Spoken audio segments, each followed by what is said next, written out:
Welcome to our voice. నేను journalist నవత. నేను ఒక వీడియో మీకు చూపిస్తాను. చూపించిన తర్వాత మనం మాట్లాడుకుందాం. ఎందుకంటే కాంగ్రెస్కి సంబంధించి అభ్యర్థులను ఎవరు సెలెక్ట్ చేస్తారనుకుంటున్నారు? కాంగ్రెస్ అధిష్టానమా? కాదు, మసీదుల్లో ఉండే మౌల్వీలు. నమ్మరా?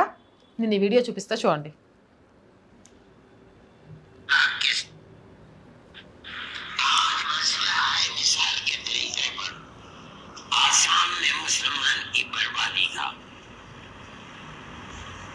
आसाम का चीफ मिनिस्टर उसने ये चाहा कि सारे हिंदुस्तान से अलग,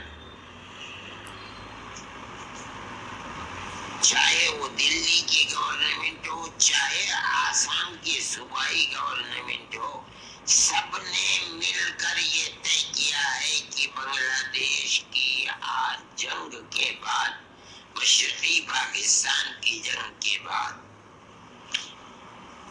जब इधर और उधर ठहराव आ गया और इंदिरा जी की पॉलिसी के मुताबिक कांग्रेस पाकिस्तान के टुकड़े हो गए, तो बैठ करके तय किया कि सारे हिंदुस्तान में हिंदुस्तानी होने की बुनियाद सबसे पहली मर्दमशुमारी सन 51 की हुई। लेकिन आसाम के अंदर यहाँ आसामी होने की बुनियाद सन 71 हो गई। बांग्लादेश बन गया, पाकिस्तान को नुकसान पहुंचा दिया, टुकड़े हो गए पाकिस्तान के। अब चीफ मिनिस्टर तो उस घराने और उस खानदान का फर्ज है कि जिसने रोटियां तोड़ी हैं हमेशा कांग्रेस की, लेकिन ज़हन दिमाग आरएसएस का था।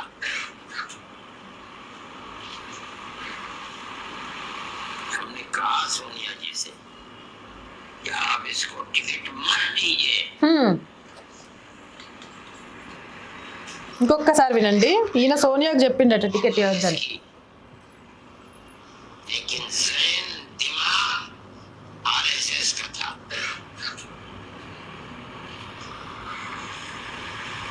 हमने कहा सोनिया जी से कि आप इसको टिकट मत दीजिए, టికెట్ ఇవ్వద్దని.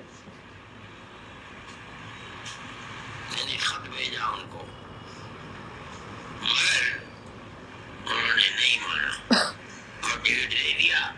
ఇవ్వలేదు. आज वही हेमंत आए హిమంత బిశ్వ శర్మ గురించి. कांग्रेस की उस पॉलिसी और दस्तूर के खिलाफ उसने आसाम में आग लगा रखी है। ये पॉलिसी है गवर्नमेंट की, हम गवर्नमेंट से लड़ते हैं। రైట్, విన్నారు కదా. తాత ముత్తాతల పద్ధతి ఇతరం. యాక్చువల్లీ ఇదంతా ఏంటి అంటే యూపీ సీఎం యోగి ఆదిత్యనాథ్ ఎలాగో అలాగే వీళ్ళందరికీ అస్సాం సీఎం హిమంత బిశ్వ శర్మ కొరకిరాని కుయ్యంగా తయారైంది. అస్సాంలో అక్రమంగా వస్తున్న బంగ్లాదేశ్ ముస్లింలకు సంబంధించి అక్కడ జరుగుతున్న జనాభా సమతుల్యత తగ్గుతున్న అటు ఇటు అవుతున్న దాని గురించి, గిరిజనుల అక్రమ మత మార్పిళ్ల గురించి, భూ జిహాద్ గురించి, ఇలా ప్రతి దాన్ని బయటికి చెప్తున్న హిమంత బిశ్వ శర్మనట. ఈయన పేరేంటి? అర్షద్ మధాని, ఈ మౌల్వి పేరు. ఈయనట ముందే హిమంత బిశ్వ శర్మ ఆలోచనల్ని పసిగట్టారట. హిమంత బిశ్వ శర్మకు ఆర్ఎస్ఎస్ భావజాలం ఉంది. హిమంత బిశ్వ శర్మ లాంటి అతనికి టికెట్ ఇప్పిస్తే అస్సాంకి మంచిది కాదు. ఎందుకంటే దేశాన్ని ప్రేమించే వాళ్ళు ఉండకూడదు. అక్రమంగా వస్తుంటే రండి మీరు వచ్చి ఇక్కడ పాతుకుపోయి పందికొక్కులాగా మెక్కి మా సొమ్మును తిని మా మీదే దారుణాలు చేస్తుంటే మేము చూస్తూ ఊరుకుంటాం అనాలా. అలాంటి వాళ్ళే వీళ్ళకి నచ్చుతారు. అందుకని హిమంత బిశ్వ శర్మ లాంటి వాళ్ళు నచ్చరు కదా. అందుకని హిమంత బిశ్వ శర్మకు టికెట్ ఇవ్వద్దు అని చెప్తే, ఆయనకు ఆర్ఎస్ఎస్ భావజాలం ఉంది, జాతీయవాదం, దేశాన్ని ప్రేమించే గుణం ఉంది అంటే సోనియామ్మకు చెప్పిండట కాంగ్రెస్లో టికెట్ ఇవ్వద్దని. అందుకే సోనియా గాంధీ హిమంత బిశ్వ శర్మకు టికెట్ ఇవ్వలేదట. ఇప్పటిదాకా కాంగ్రెస్ టికెట్లన్నీ కూడా కాంగ్రెస్ అధిష్టానం పెద్దలు, అధ్యక్షులు కూర్చొని ఇస్తారనుకున్నా. నాకు తెలియదు మౌల్వీలు ఇస్తారని. ఇప్పుడు గీన చెప్తుంటేనే విన్నా. ఆర్ఎస్ఎస్ మనస్తత్వం ఉందని హిమంత బిశ్వ శర్మ ఏమంటారు, టికెట్ని క్యాన్సిల్ చేయించిండట కాంగ్రెస్ నుంచి సోనియా గాంధీకి చెప్పి. ఇప్పుడు చెప్పండి బిడ్డ, ఒక మతాన్ని అంటగట్టుకొని ఒక మతానికి కొమ్ము కాస్తూ మౌల్వీల సహాయం తీసుకుంటూ టికెట్లు ఇస్తుంది ఎవరు? ఇది ఆర్ వాయిస్ చెప్తుంది కాదు, బీజేపీ చెప్తుంది కాదు, ఒక మౌల్వీ బయటికి వచ్చి ఆయనంతలా ఆయనే చెప్తుంది. మరి దీన్ని ఏమందాం? నిజంగా కాంగ్రెస్ టికెట్ పంపిణీలు మౌల్వీలు నిర్ణయిస్తారా? దీన్ని బట్టి ఏమనుకోవాలి? మీరేమనుకుంటున్నారు? కామెంట్ సెక్షన్లో పెట్టేయండి. మోర్ వీడియోస్ కోసం ఛానల్ వెంటనే సబ్స్క్రైబ్ చేయండి. ఆర్ వాయిస్ పొలిటికల్ రెండు మన ఛానల్సే అండి. So please subscribe our channels.